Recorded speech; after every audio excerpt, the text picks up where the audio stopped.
Movie की शुरुआत में हम एक सैमुअल नाम के आदमी को देखते हैं जो एक बड़ी शॉप पर हेल्पर का काम करता था, जिसकी आज मैरिज एनिवर्सरी भी है। सैमुअल अपनी वाइफ एस्ले के साथ एक रेस्टोरेंट में जाकर डिनर करने का प्लान बनाता है, लेकिन इसी बीच सैमुअल के बॉस का कॉल आ जाता है जो बोलते हैं कि आज काम ज्यादा है तो तुम्हें डबल शिफ्ट करनी पड़ेगी। ये सुनकर सैमुअल के प्लान पर पानी फिर जाता है और फिर शॉप पर पहुंचता है जहां उसकी को-वर्कर लोरा भी थी। लोरा का बॉस उसे ज्यादातर अपने ऑफिस में ही रखता था। सैमुअल लोरा को बोलता है शायद तो बॉस तुम्हें पसंद करने लगे हैं, इसलिए वो तुम्हें हर टाइम अपने पास रखते हैं। ये सुनकर लोरा स्माइल करने लगती है और फिर कुछ टाइम बाद सैमुअल सोचता है कि क्यों ना घर जाकर वो अपनी वाइफ को फ्लावर दे के आए, जिससे उसे भी ज्यादा स्पेशल फील हो। तभी फ्लावर्स लेकर घर में जाता है तो उसे एस्ले घर में दिखाई नहीं देती, लेकिन तभी वो वहाँ पर पड़े एस्ले के पर्स को देखता है और साथ ही उसे कॉल लगाता है तो वो सुनता है कि एस्ले का सेलफोन की रिंग की आवाज ऊपर वाले रूम यानी ऊपर से आ रही थी। और तभी सैमुअल ऊपर जाकर देखता है तो वो हैरान हो जाता है क्योंकि एस्ले किसी गैर मर्द के साथ इंटीमेट हो रही थी। ये देखकर सैमुअल को काफी गुस्सा आता है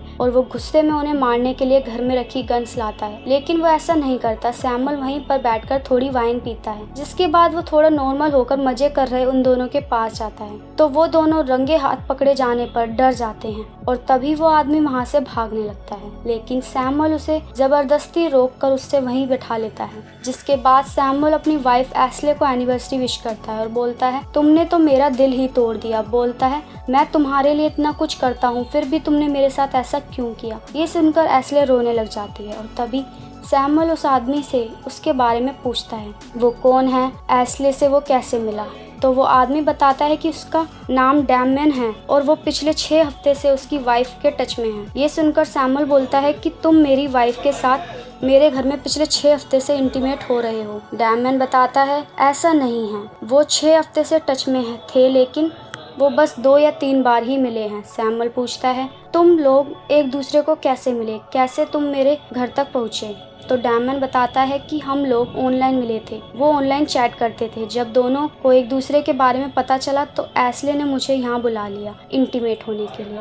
इसके बाद सैमुअल डैमियन की उंगली में रिंग देखकर पूछता है कि क्या तुम मैरिड हो। तो डैमियन बोलता है कि हाँ मैं मैरिड हूँ और ये जो रिंग तुम देख रहे हो ये मेरी वाइफ की ही है जो उसने मुझे मेरी मैरिड के टाइम पहनाई थी। इसके बाद सैमुअल अपनी वाइफ एस्ले और डैमियन को उसके सामने ही इंटीमेट होने के लिए बोलता है। वो देखना चाहता था कि वो अपने पार्टनर को धोखा देकर ये सब कैसे कर लेते थे। सैमुअल उन्हें इंटीमेट होने के लिए बोलता है तो एस्ले उसे रोते हुए मना कर देती है, लेकिन सैमुअल मानने वाला नहीं था। उसके हाथ में गन थी, वो कुछ भी कर सकता था, इसलिए एस्ले और डैमियन को इंटीमेट होना पड़ता है। जब उनका काम खत्म हो जाता है तो सैमुअल उन्हें बताता है कि मैंने बिल्कुल ऐसा ही एक मूवी में देखा था जिसमें एक आदमी की वाइफ ने उसे धोखा देकर किसी गैर मर्द के साथ संबंध बनाए थे और सेम सिचुएशन अब मेरे साथ है। और फिर सैमुअल डैमियन के बारे में और सर्च करने लगता है और वो देखता है कि डैमियन के पर्स में कई सारे क्रेडिट कार्ड थे और साथ ही काफी सारे पैसे भी थे। उसके बाद सैमुअल उससे पूछता है कि तुम इतने सारे रुपए क्यों लाए हो। फिर सैमुअल को शक होता है कि कहीं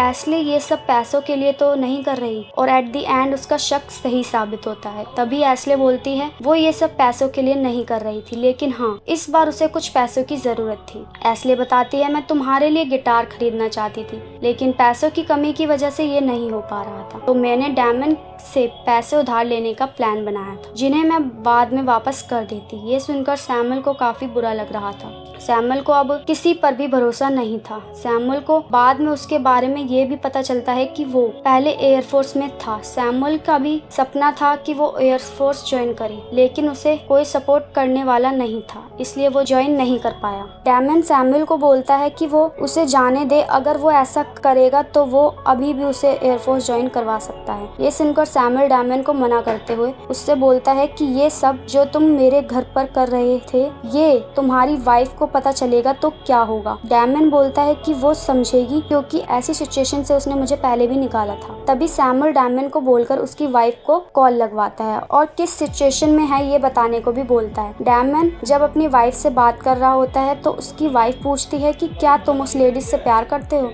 लेकिन डैमन कहता है मैं सिर्फ तुमसे प्यार करता हूँ। और फिर सैमुअल उसे बोलता है कि तुम्हारे हस्बैंड जिस सिचुएशन में हैं मैं उसके साथ कुछ भी कर सकता हूँ। लेकिन तभी वो सैमुअल के साथ कुछ प्लान करती है और कुछ देर बाद ही डैमन की वाइफ वहाँ पहुँचती है। फिर वहाँ डैमन की वाइफ उन दोनों के सामने ही सैमुअल के साथ इंटीमेट हो जाती है। ये दिखाने के लिए अपने पार्टनर को छोड़कर किसी गैर मर्द के साथ इंटीमेट होने पर दूसरे को कितना हर्ट होता है, वहीं यही वो उन्हें फील करवाना चाहते थे।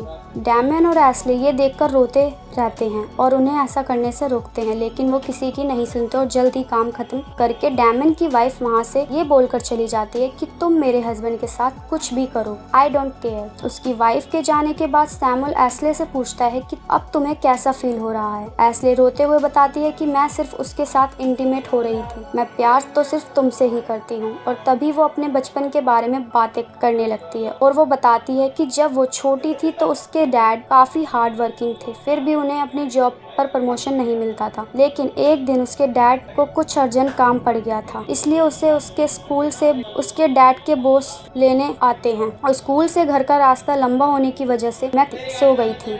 लेकिन जब मेरी आंखें खुली तो डैड के बॉस मुझे टच कर रहे थे और उसके कुछ दिन बाद ही डैड का प्रमोशन हो गया। मैंने डैड को इसके बारे में भी जब तक बताया, लेकिन डैड ने कहा कि जब तक बॉस खुश हैं तब तक वो खुश रह सकते हैं। मैं डैड से प्यार करती थी, इसलिए मैंने उसे आगे भी ऐसा करने से मना नहीं किया। लेकिन एक दिन मैं प्रेग्नेंट हो गई। डैड के बॉस काफी डर गए, जिसके बाद उसने मुझे कुछ पैसे दिए और फिर वो कभी नहीं मिले। ये सुनकर सैमुअल को भी काफी बुरा लगा। तभी सैमुअल अपनी गन में सिर्फ एक बुलेट डालकर बोलता है हम सभी ने कोई ना कोई गलती जरूर की है, इसलिए अब ये हम गॉड पर छोड़ते हैं कि वो किसे उठाना चाहते हैं। ये बोलकर वो गन चला देता है और तब स्क्रीन डार्क हो जाती है और पता नहीं चलता कि गन किसे लगी। तभी घर के बाहर सैमुअल की कोवर्कर लॉरा आती है। वो सैमुअल को ही देखने आई थी क्योंकि वो लंच टाइम में कुछ देर के लिए ही घर आया था, लेकिन वापस नहीं लौटा। घर का दरवाजा बंद था, लेकिन उसे शक हो गया था कि सैमुअल अंदर ही है। फिर वापस से सैमुअल को दिखाया जाता है जिसके साथ एस्ले भी थी और तभी वो डैमन की डेथ बॉडी को पार्क में दबाने लगते हैं। इसी बीच हम वहीं पर एस्ले के स्कार्फ को भी देखते हैं। तभी सैमुअल को फील होता है कि उसकी वाइफ उसके साथ नहीं है। दरअसल सैमुअल ने उन दोनों को उसी टाइम अलग अलग गन से शूट कर दिया था जब वो गन लेकर उनके पास गया था, लेकिन इसके बाद वो ये सब खुद के माइंड में ही इमेजिन कर रहा था। यहीं पर मूवी का एंड हो जाता है। गाइस, मूवी के क्लाइमैक्स में लॉरा वहीं दिखाई देती है जो एट द एंड सैमुअल को अरेस्ट करा देती है और यहीं पर मूवी खत्म हो जाती है। तो गाइस, अगर आपको मेरी ये वीडियो और मेरी ये एक्सप्लेनेशन पसंद आई तो प्लीज वीडियो को लाइक और शेयर करना ना भूलें। मिलते हैं हम अपनी नेक्स्ट वीडियो में, तब तक के लिए बाय बाय गाइस।